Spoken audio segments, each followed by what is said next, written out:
Hey you guys, happy Friday, happy Friday, happy Friday, happy Friday. I am so excited, you all, for tonight's show. I'm excited every Friday that I'm on for that show.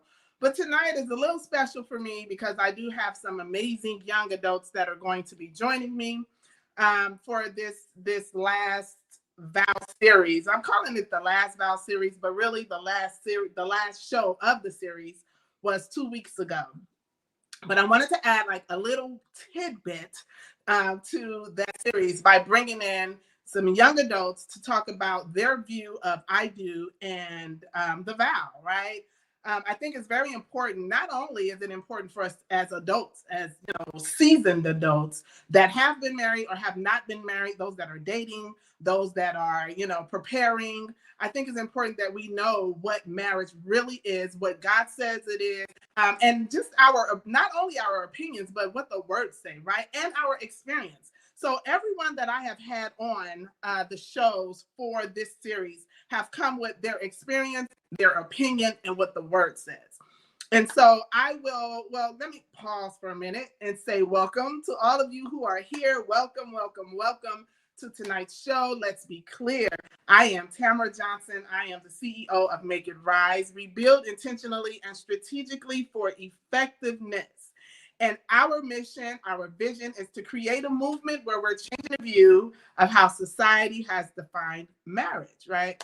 And I do understand, as I say every time I come on here, I understand that we all have our different definitions of marriage because of our different experiences, things that we've seen, things we've heard, things we've read, right? But at the end of the day, there is one foundational definition, which is what the word says, right? And then we create it to fit what works for our home as we move forward in that thing called marriage. And so I am excited that God has given me the task to share and to show his true definition, design, and creation of what marriage really looks like by just everyday folks, right? Everyone that I bring on the show, I ask, are you able to be transparent? Are you able to be open, right? Because the goal is for the viewers to see, oh, it's not just me. I'm not the only one, or we're not the only one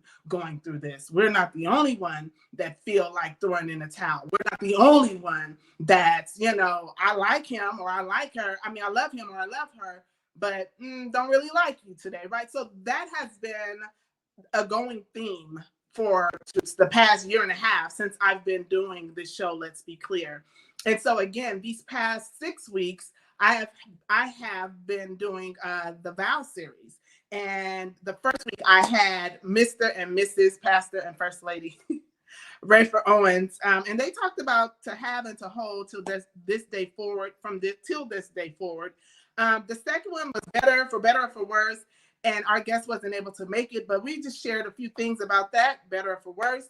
Richer or poor, we had the Bolins that came on and shared some amazing things. And you guys, all of the shows that I'm talking about, they are on my YouTube channel. So please, if you did not catch them, go back and catch them. Go back and subscribe to the page, to the channel. Through sickness and in health, we had Mrs. Elisa Cooper, who came on and talked about her view as a wife that supported her husband while he was sick. And then he supported her while she was sick. To love and to cherish. We had Mrs. Itzel that came on. That was an amazing show, you guys. And then our last show, Till Death Do Us Part, we had Miss Mel Holly that came on, and she talked about, she came from a point of view of a widower. She is a widower, and her ex or her husband, he passed away, and it was right after an argument. So they never got an opportunity to say, I'm sorry, or to make that thing right. And so she shared some great tips and tools. I would love for you guys to go back and watch that show. Tonight, I am bringing on Shaun and Destiny, two of my, I'm going to say they're my babies. They adults, they young adults, but they're my babies. And they're going to come on and they're just going to talk about the Vow and I Do from a younger view. And I think it's important. I tagged a lot of younger folks to come on and listen and hopefully to share, to comment, to ask questions, because that's what this is all about. I think having them on tonight is going to open the door for many of our young folks. Just have them thinking from a different view and hopefully agreeing with some of the things that they say. Ladies and gentlemen, if you are younger adults and you agree with something that Shaun is saying, or you agree with something that Destiny is saying, chime in. Or if you do not agree, chime in. We want to hear from you. So I am going to go ahead and bring them both in so that we can get this party started.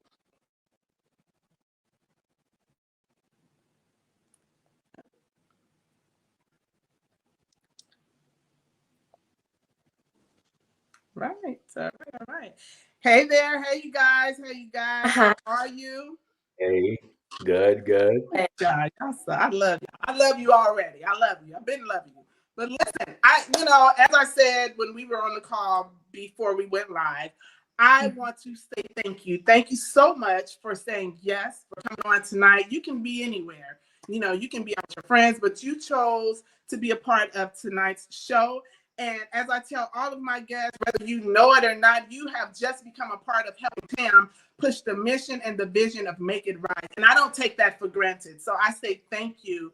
I want to go ahead and give you both an opportunity just to share a little bit about who you are, Destiny. You can go ahead and go first. My name is Destiny Jamerson. I'm 22 years old. I want to say thank you, Ms. Tam, for just allowing me to have this opportunity to share my point of view and considering me. I'm grateful for that. I love you. I love you too. So I'm excited to be here. A little bit about me. I'm actually a young mom myself. I'm a single mom. So I do feel like marriage to me is something that I didn't do right the first time, so before having kids, because that's always something I wanted to do. Like, it's in my head. I grew up in the church, I didn't want any kids before if I wasn't married, and unfortunately it didn't play out that way. But now I have a better, clear understanding and a view on what I want in life and how I view things. So I'm excited to share my point of view on this topic. Awesome. Shaun? Hello, my name is Shaun Owens. Tam, thank you for this opportunity. One, to be a part of this movement. Marriage, changing the perspective and the view of marriage is a really big thing. And it takes a large group of people, but as you starting out, that's powerful. It says so much about you and yourself and your vision. Yeah, and I'm all for changing the view and the perspective of marriage. But more about me. Um, I am 21, just had a birthday, and I'm not married, but I am in a relationship. Um, and I do look forward to being there. I do look forward to the commitment. I look forward to saying I do and what it means to back those words up with actions. Um, yeah, especially as a young man, you don't see it often, especially in the Black community or our society. You don't see young Black men stepping up to be fathers and stepping up to be husbands. So I'm very grateful to have the parents that I have. Don't go too far. Don't go too deep. You're getting into my questions. Sorry.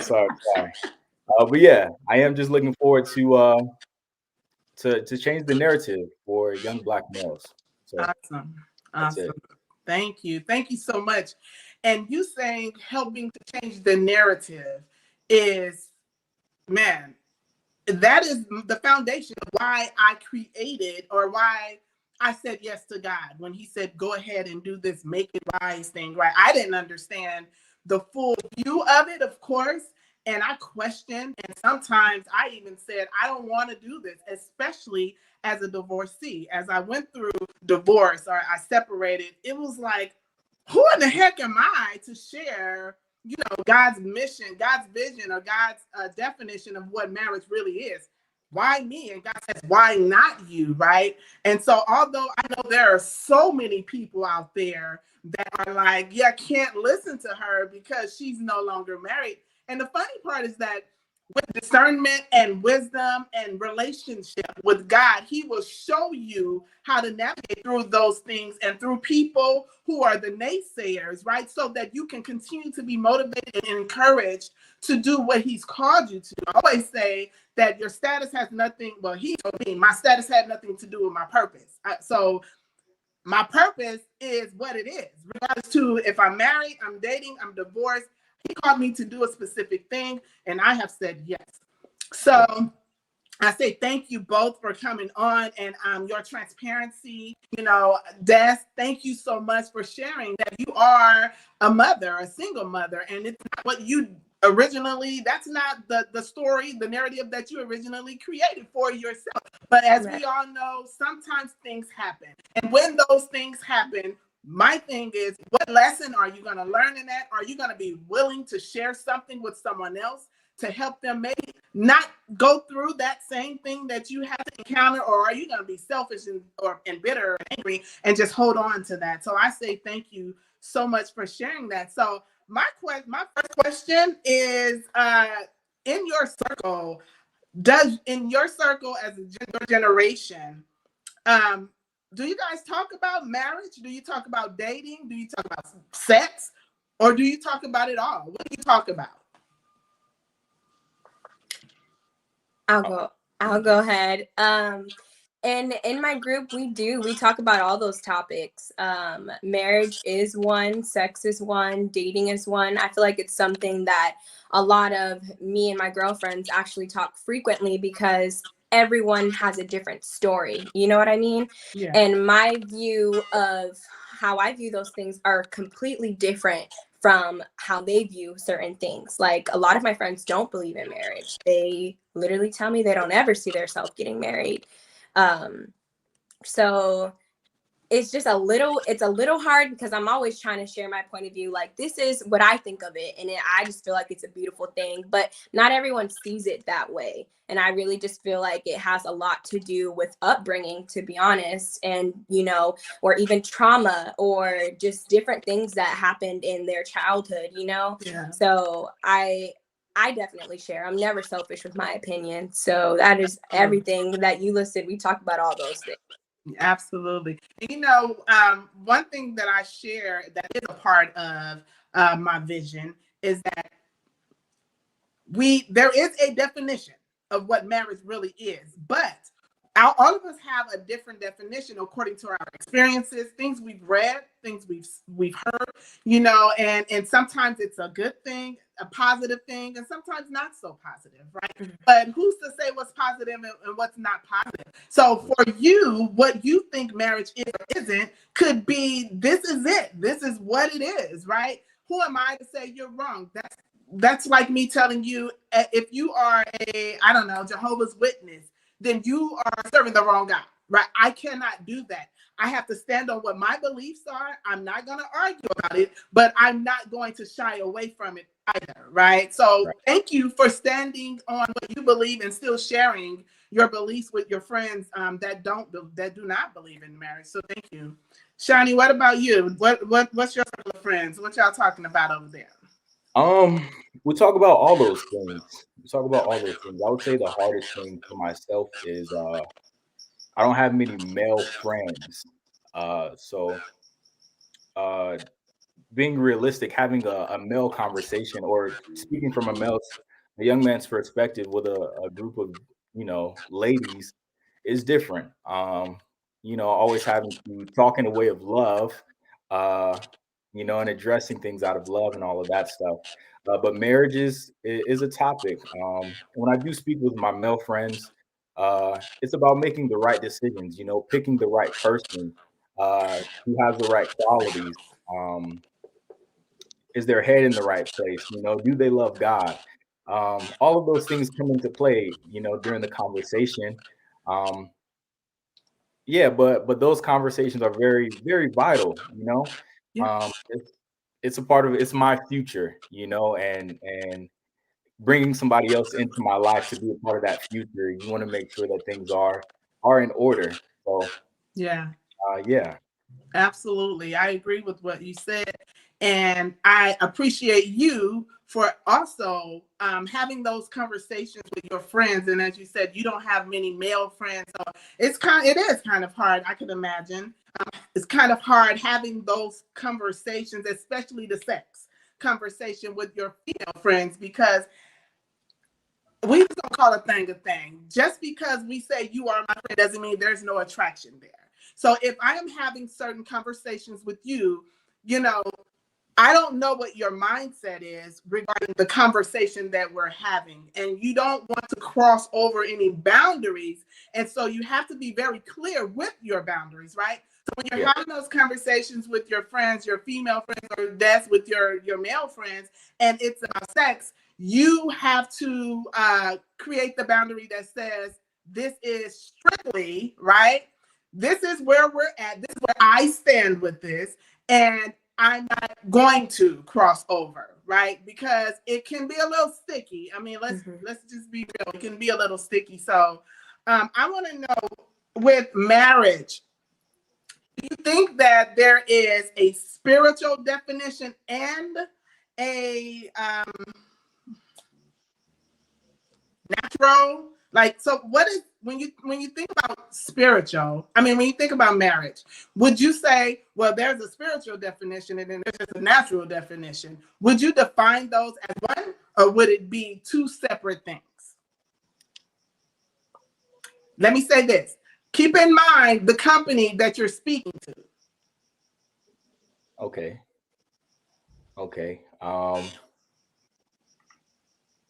I would say yes.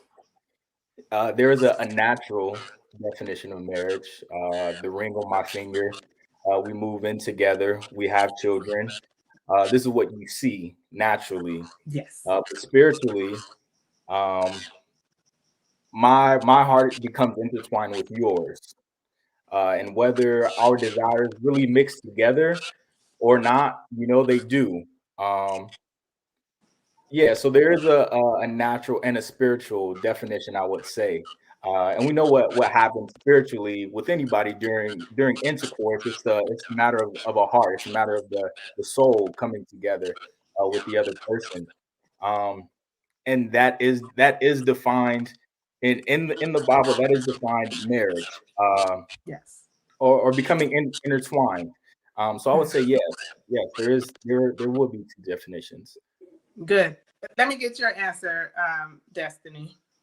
I piggyback off of that, and as well as a lot of people don't even believe in God or believe in a spiritual realm. So I just feel like my definition, because I grew up in church, is going to be completely different from someone who does not believe in God.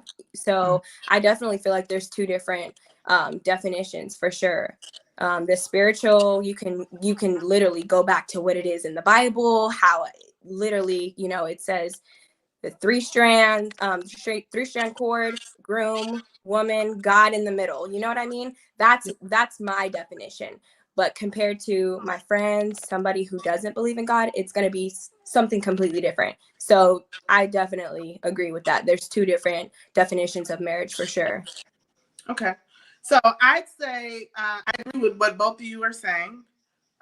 We as believers know that there is one definition. We know that God created, he has his own definition for what marriage truly is. However, we also know that spirit doesn't go with man at all times. And so outside of the spirit realm, when we as natural beings are looking at a woman, or we're looking at a man and we're saying, this is why I want to marry, many times it's not the spiritual, right? It's what we see on the outside, right? So it takes relationship with God. You may even, I don't care what the relationship is with God. You can be the closest with him, right? He can be your best friend, and you know why you should be marrying this person. But there's still the outer thing that draws us to them many times. And so that's the only reason why I'd say that there could be, we can consider there being the spiritual and just the natural, because there is a spiritual and natural. We're spiritual and natural, right? Yes. So those were very good answers. Now, I think, Shani, I believe you said, you mentioned something about, in so many words, premarital counseling, and I know that we all know that in the standard Christian vow, it says that the two individuals are committing to, to have and hold, for better or worse, for richer or for poor, through sickness and in health, to love and cherish until death do us part, right? Yes, ma'am. My question is, knowing that these are some expectations, if you say I do, how do you feel about that? Is that a lot of pressure?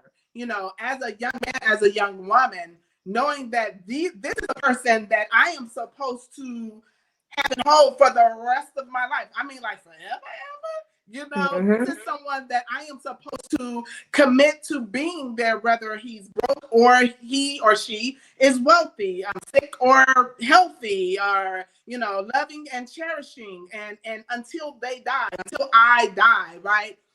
Is that a lot of pressure for our younger folks?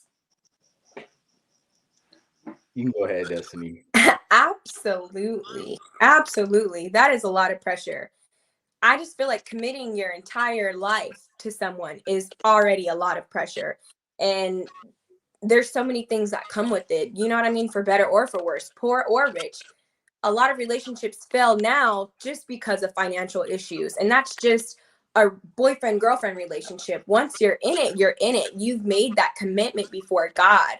So I just feel like that is so much pressure, because those are so many different elements that you have to take into consideration when you are, a fiance, when you are trying to make that new step in your life, and that big chapter.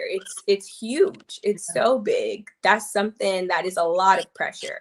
And Right. especially myself having my son, you know what I mean? Just co-parenting, like it's just so many different factors that just play into that. And a husband is not a boyfriend, that's your husband, like you guys are literally, you're locked in for life. So that's so much pressure. It is a lot of pressure. I would agree with that. You're locked in for life. And so here's the thing with that, and Shani, I'm gonna give you your time as well. But here's the thing with that, and it's so funny because you're saying all of the things that that was me. Yes, forever, ever, till death do us part. Yeah. Divorce is not an option. But here I am, 17, 18, 19, 20 years later, after being with one person, and saying divorce is an option. But here's the thing, divorce is an option, but Tam, choose not to, that's not my choice. So it's different. It is an option. So I had been telling myself all these years that divorce is not an option. Yes, it is. It's on the table. The bigger thing is, what are you choosing? Are you choosing to do marriage the way that God created it to be? Go through the ups, the downs. When it's good, it's good. When it's not, it's not. You keep God in the middle. Or are you saying, forget it, I'm going to throw the towel in, right? So, man, you're dead on. You're on point with that. Shani, what's your take on this? I would say yes and no. Okay. It can be a lot of pressure. As Destiny said, you give your life to somebody, you want to be locked in. But at the same time, it's like I'm down to do whatever for you, Yeah. and I see it's reciprocated, that you're down to do whatever for me. Mhm. So like let's just do it. Let's go for it, Yeah. And I think that's what removes the pressure for me, at least. Especially being a man, I don't know if we're getting into any other questions, but Go ahead. just being a man and being the provider, I've seen my dad be a great provider, Mm-hmm. And that's just something that I want to do, whether I've never seen my mom work, Mm-hmm. So Yeah. That can be a lot of pressure. Being a complete provider is pressure. That's good. But to hear somebody say, "Hey, I see where you are right now, and I see who you are right now, and I know you won't be here 5 years from now. I know you won't be here, 10 years from now. So if this is who you are right now, like you real good, you real solid, you're really consistent, then I'm down with where you're going and what you're doing. So that for me, yes and no at the same time. At the Yeah, same time. I would say the same thing. Yeah, it can be a lot of pressure. And I'm not a man, but I have, of course, talked to so many men who weren't married and then so many men who are married. And they talk about how, just how the family look to them, that they're supposed to. Like, you got to make it happen, right? You have been given authority over us. You have been given the task of covering, of providing. Even if she make the wrong decision, it falls on me as the man. That is a lot to carry, right? That can be a lot of pressure. But you said something that was so key. You said, I watched my dad. That was the next thing I was going into. What was your example of marriage? So you said, I watched my dad and I watched how he provided, and I watched my mom not have to work, and her not having to work gave her a lot of room and space to do the things that she needed to do with her 6 children. Yeah. I just threw that out there, but with her children, right? And so nowadays, a lot of men do not look at it like that. They're like, hey, I'm bringing this to the table. What are you bringing to the table, right? And so while we understand that the economy is crazy as heck, and we know that we'll say it takes 2 incomes, but oh my God, what about the God that created us all and the incomes that can make sure that enough is enough, right? When we're doing it his way. That goes back to doing marriage the way God created and designed it. And when we have examples such as your mom and your dad, it's easier for us to say, you know what, it can be done. If Rafer and Natalie Owens did it, it's possible.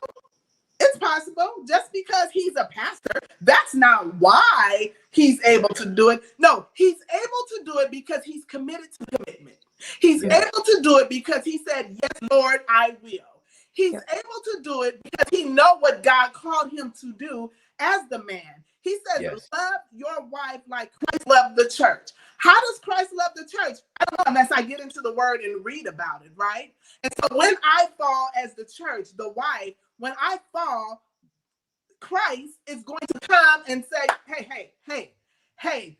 So what we're not going to do, but what we are going to do, right? Yes, ma'am. And if this is the person that God has connected you with, whether initially if he or she gives you a little feedback or not, just giving you the oil to be a blessing in that thing, it will work itself out, right? Yes. And so I'm grateful to sit and watch your parents. They have been my example for the past 9 years. And so I've had conversation with friends where it was like, all men cheat. No, they don't. Name one. And Rafer has been on a list that I know of. I would say, of course, I don't know for sure. But when I began to list the men that I believe has not cheated on their wives, it's like, yeah, right.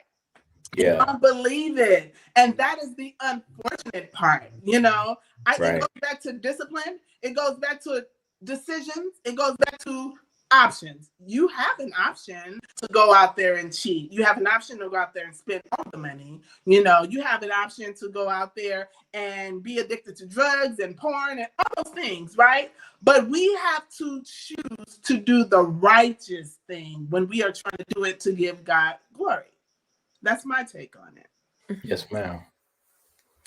Don't call me ma'am just because. I'm kidding. This is good. Let me see what some of these comments are saying. Okay, so we have Akila said, come on, Rayshawn, pressure. Brianna said, say that. Akila said, these kids are watching us. Be mindful, per God.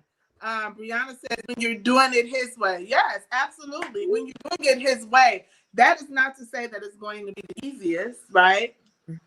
But when you're doing it his way, he will make provision. He will make provision. And Shaun said something about, if you are here right now, my God, and you are committed at this level, where do you think we can go?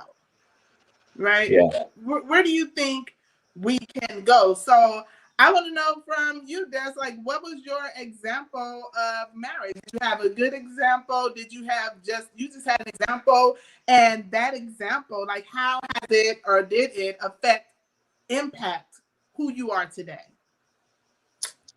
Both examples that I had in my life, both of the marriages that I had in my life failed. So growing up, I never let that affect me though. And that's one thing that I'm so proud of myself now coming into adulthood, because I could have gave up. I could have been like, well, this is what I see my dad do. You know what I mean? Like stuff like that. Like all men are the same. You know, I never put that type of energy in my spirit. I knew what I wanted from like just growing up. I've always wanted to be a wife. So I never let my example deteriorate me from what I know I want in my life and in my marriage and how I want it to succeed. And to honestly just be everlasting with God in the middle. I just feel like how you were saying, if you do it the right way, that's literally how I view it. If you do it the right way, if God is in the middle, nothing can fail. Nothing can fail. Now, just like you said, divorce is an option. It's not easy. But for me, I'm gonna stick it out. That's just personally.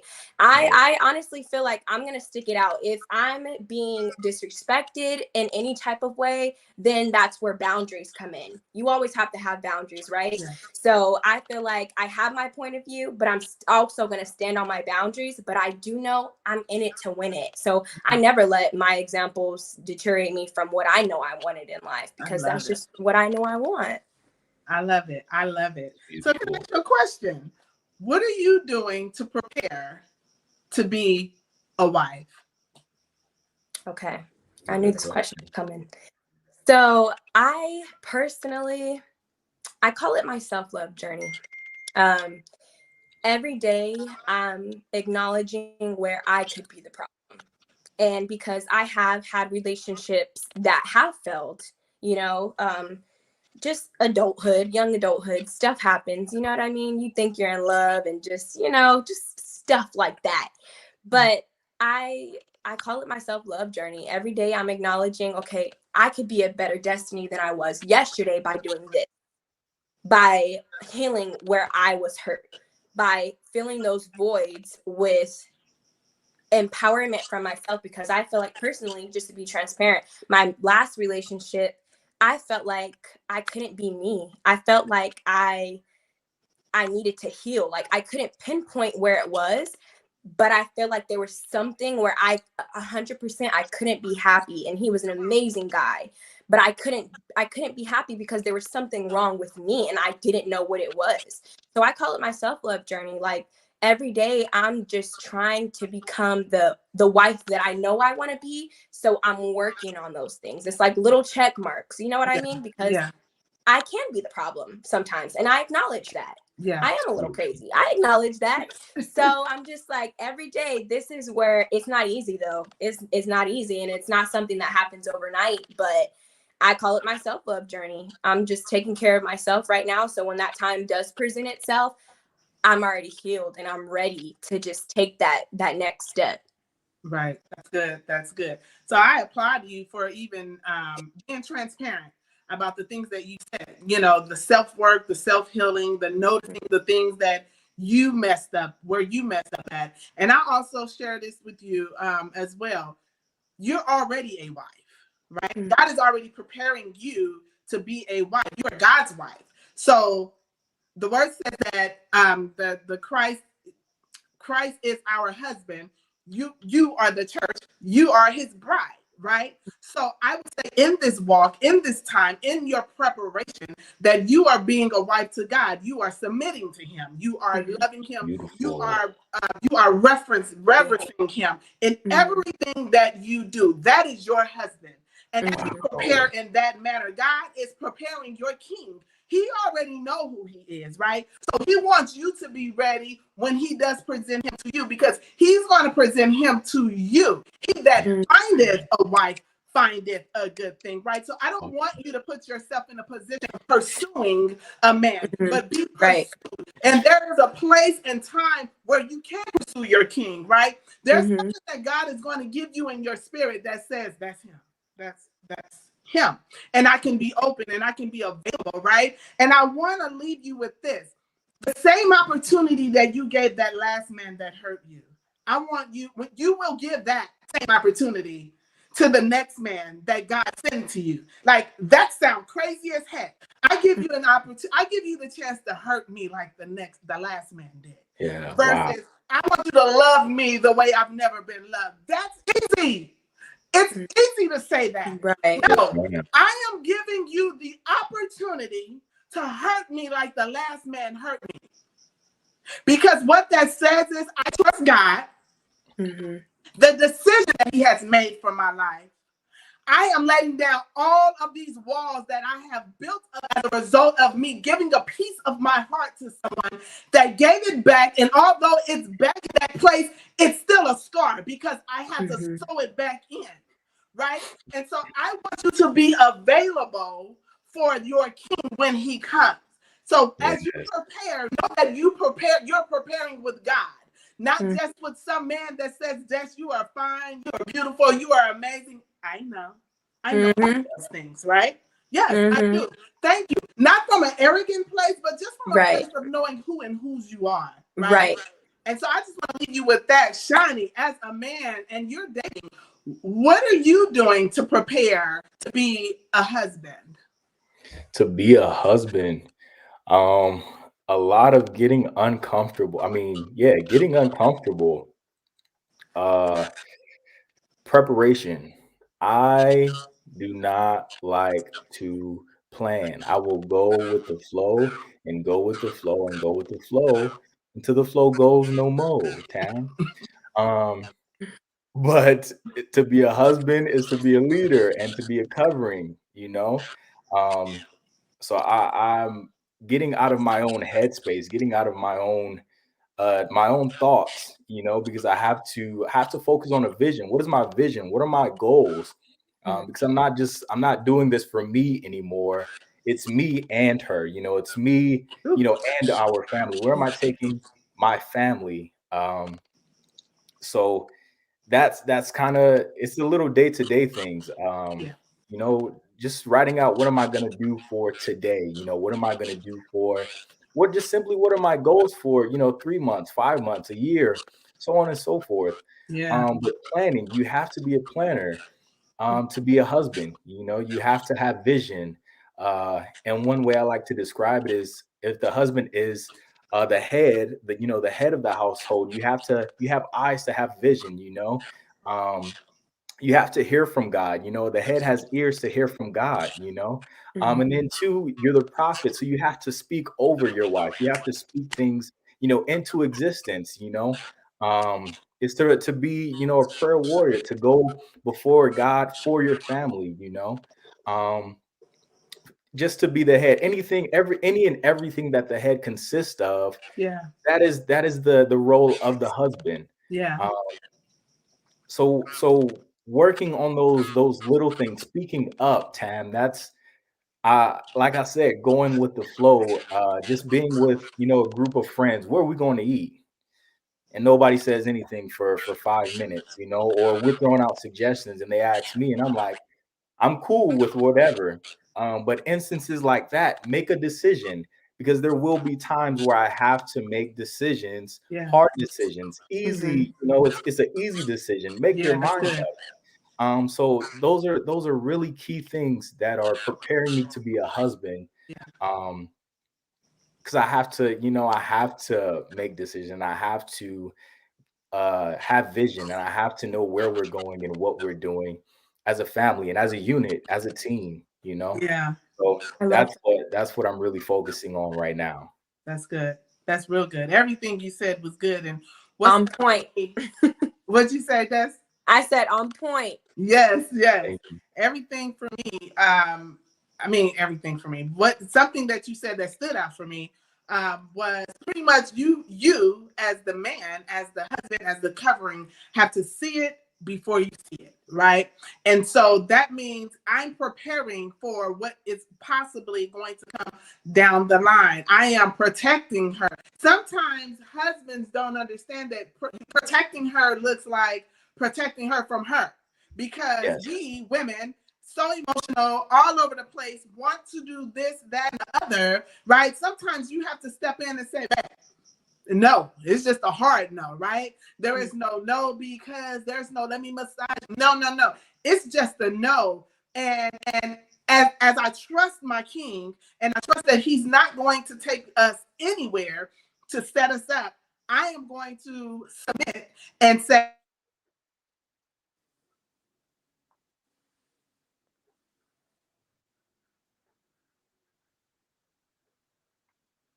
Come back to us. Is she frozen or is that me? No, it's her. Oh, okay.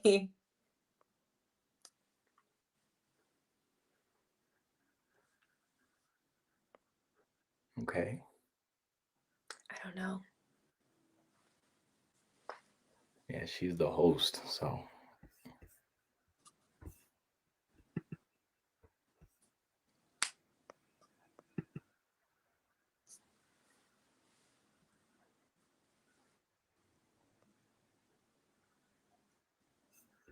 She's still frozen, right? Mm-hmm. Oh no. Maybe she'll come back. She'll come back through. Okay.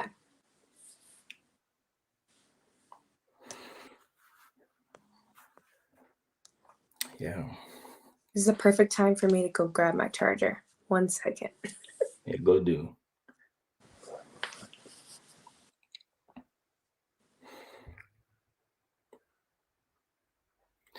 Well, it's just me. I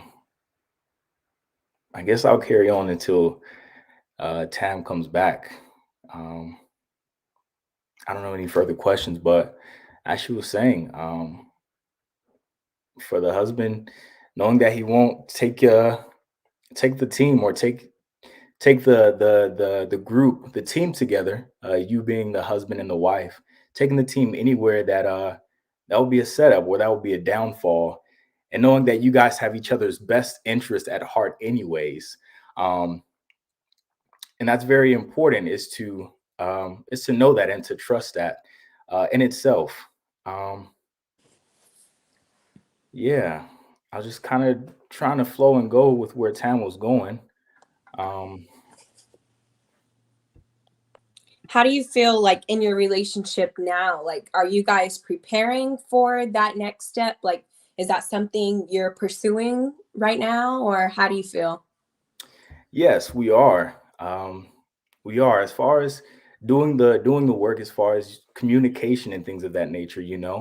Uh, that's very important. And then talking about just each other's goals and trying to find that balance and trying to find the mix, for each other, having two different desires, but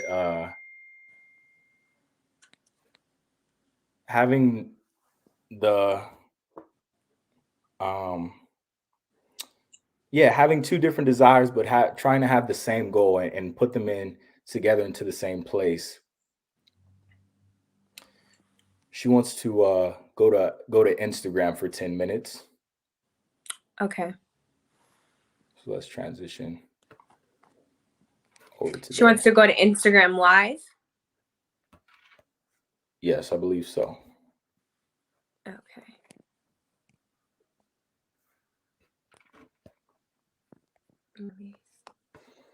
For everyone You here, go we ahead. are I'm gonna click over. transitioning. Okay, we're transitioning over to Instagram Live. All right, everybody that is watching still, we're transitioning over to Instagram Live. All right, see you guys there.